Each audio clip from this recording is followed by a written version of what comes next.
See, the Russians never intended to land men on the moon. They concentrated on unmanned vehicles. And the so-called space race was just a lot of baloney.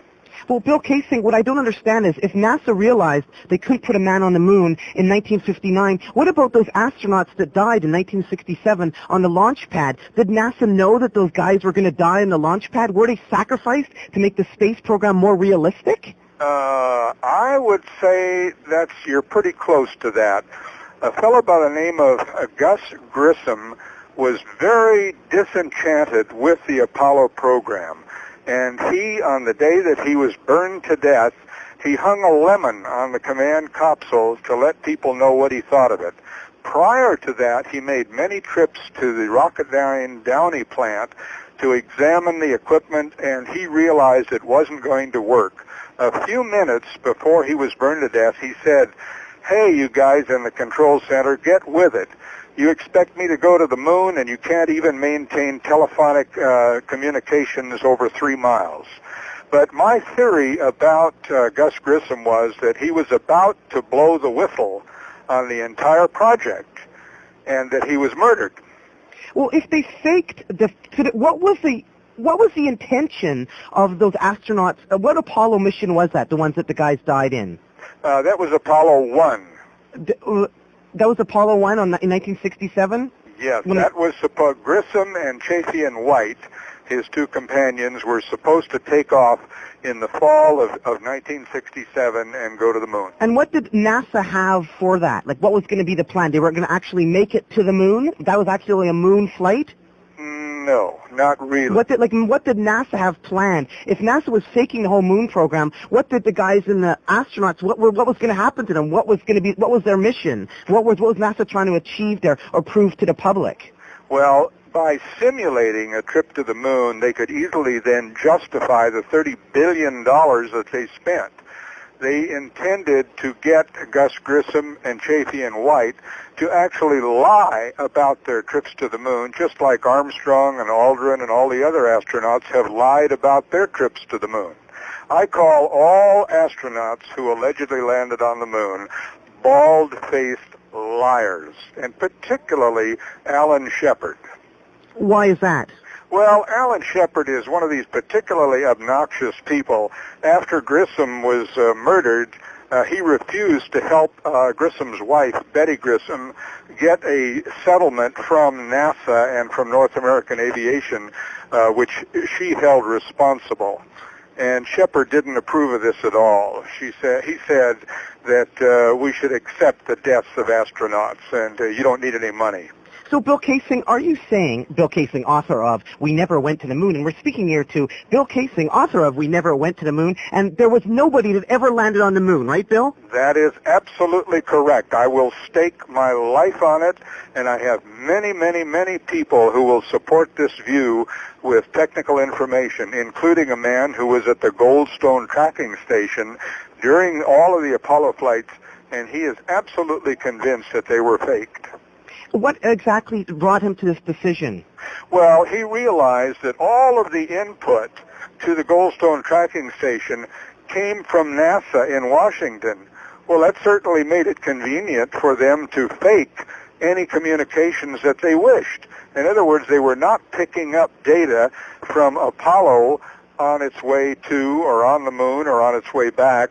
They were getting communications from NASA Greenbelt in Washington, D.C., which had complete control of all communications.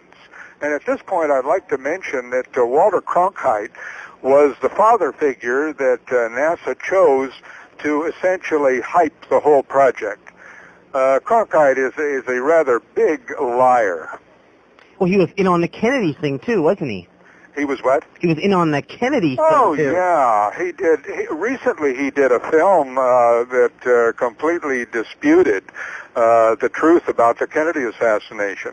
What I'm still curious about, Bill Kaysing, is that did NASA kill those astronauts in 1967? Did they kill them on purpose because they knew too much? Did they kill them? Did they meet, or was it actually an accident that happened? No, it was no accident. They murdered them because, you see, I found out, and just recently, that whenever NASA was in trouble, they would call on the CIA Now, we all know that the CIA has and can kill anybody they want without any feeling of conscience whatsoever. So it's my feeling that the CIA was hired by NASA to very adroitly kill Grissom, Chafee, and White. Let's get a bit of a timeline here, Bill Kaysing. Sure. Okay, you're working here with Rocketdyne? Rocketdyne, it's called, Rocketdyne. They're still based in Canoga Park, California. And you're working on the space program. I was working on the space program from 1957 to 1963. With probably a lot of ex-Galen organization, I bet. Oh, I met some of them. There was a lot of them, including, of course, Wernher von Braun. And an interesting sidelight is after the Apollo project was over, he completely lost interest in space travel, retired, went to work for Grumman, and then he died of cancer. So this also evokes the recollection that after Apollo 11 allegedly returned to Earth, 3 of the leading NASA investigators resigned without an explanation. Now, this tells you that there were some men of integrity who would not go along with this scam. So you're working at the rocket place, working for the space program. You eventually leave the space program. At that point, did you know that the moon landings were going to be faked? Because you said in 1959, the United States of America realized they couldn't put a man on the moon, so they'd start faking stuff. Why didn't you spill the beans right then? Well, I don't know.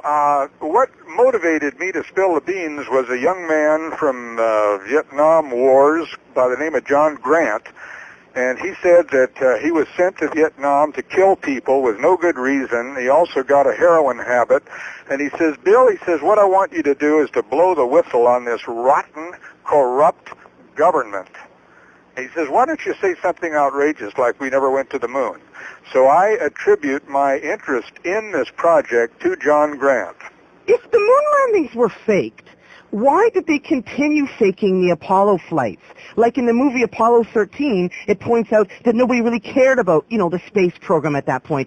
America had made it to the moon. Why continue faking moon landings if they'd already made it to the moon? Well, the plan was to have something like 8 or 10 Apollo flights to the moon, and they had been given the money to build all the vehicles to do it, and they felt obligated to carry on with the simulation. But remember this. By the end of Apollo 12, people in America and possibly elsewhere were completely bored with the project. So what they thought they would do and did was they would create a cliffhanger. And Apollo 13, which didn't happen at all, despite the movie, was simply a simulation inside of a simulation to get people's interest back into the space program. Apollo 13 was totally faked. Totally faked. Apollo 13, they never left the Earth. The movie that's up for 9 Oscars never even happened. Never even happened. But the guy wrote such a realistic book. Well, sure. He's paid to write a realistic book.